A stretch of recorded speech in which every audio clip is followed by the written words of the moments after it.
ಮಲೆನಾಡಿನ ಚಿಕ್ಕಮಗಳೂರಿನಲ್ಲೂ ಕೂಡ ಇದೇ ಪರಿಸ್ಥಿತಿ ಇದೆ. ಹಳ್ಳದಲ್ಲೇ ಧುಮುಕಿ ವಿದ್ಯುತ್ ಲೈನ್ ಅನ್ನ ಸಿಬ್ಬಂದಿಯೊಬ್ಬರು ಸರಿಪಡಿಸಿದ್ದಾರೆ. ಜೀವದ ಹಂಗನ್ನ ತೊರೆದು ಅವರು ರಿಪೇರಿ ಕೆಲಸವನ್ನು ಮಾಡಿದ್ದಾರೆ. ಹರಿಯೋ ಹಳ್ಳದಲ್ಲೇ ಸೊಂಟಕ್ಕೆ ವೈರ್ ಕಟ್ಟಿಕೊಂಡು ರಿಪೇರಿ ಕೆಲಸದಲ್ಲಿ ಪಾಲ್ಗೊಂಡಿದ್ದು ಕಂಡುಬಂತು. ಎನ್ಆರ್ಪುರ ತಾಲೂಕಿನ ಹುಯಿಗೆರೆ ಗ್ರಾಮದಲ್ಲಿ ಈ ಘಟನೆ ಕಂಡುಬಂದಿದೆ.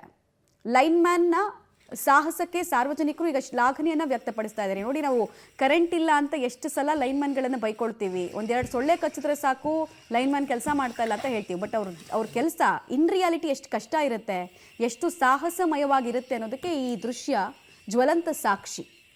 ಎದೆ ಮಟ್ಟಕ್ಕೆ ನೀರಿದೆ, ಅವ್ರಿಗೇನು ಕಾಣಿಸ್ತಾ ಇಲ್ಲ ಅಲ್ಲಿ. ಆದರೂ ಗ್ರಾಮಗಳಲ್ಲಿ ವಿದ್ಯುತ್ ಕಡಿತ ಆಗಿರೋದನ್ನು ಮನಗೊಂಡು ಜೀವದ ಹಂಗು ತೊರೆದು ತಮ್ಮ ಕೆಲಸದಲ್ಲಿ ನಿರತರಾಗಿದ್ದಾರೆ.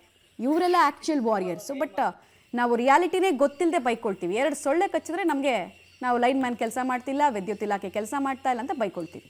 ಬಟ್ ಅವ್ರ ಪರಿಸ್ಥಿತಿ ನೋಡಿ, ನಿಜವಾಗ್ಲೂ ಅವ್ರ ಪರಿಸ್ಥಿತಿ ಹೇಗಿರುತ್ತೆ ಅಂತ.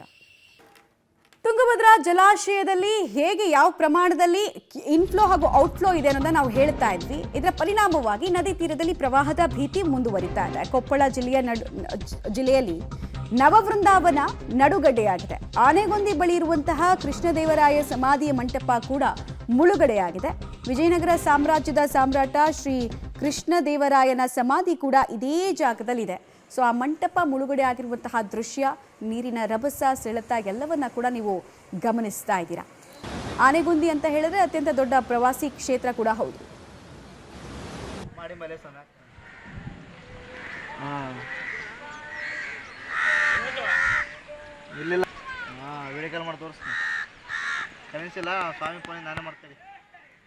ಸೊ ಗಮನಿಸ್ತಾ ಇದ್ದೀರಾ ಕೊಪ್ಪಳದ ಆನೆಗೊಂದಿಯಲ್ಲಿ ಪರಿಸ್ಥಿತಿ ಹೇಗಿದೆ ಅಂತ ಹೇಳಿ. ಅಲ್ಲಿ ಕೃಷ್ಣದೇವರಾಯನ ಸಮಾಧಿಯ ಮಂಟಪ ಇತ್ತು, ಅದು ಮುಳುಗಡೆಗೊಂಡಿದೆ. ಮತ್ತು ಪ್ರತಿ ವರ್ಷ ಕೂಡ ಆನೆಗೊಂದಿಯಲ್ಲಿ ಇಂಥದ್ದೇ ಪರಿಸ್ಥಿತಿ, ಚೂರು ಹೆಚ್ಚು ಮಳೆ ಆದರೆ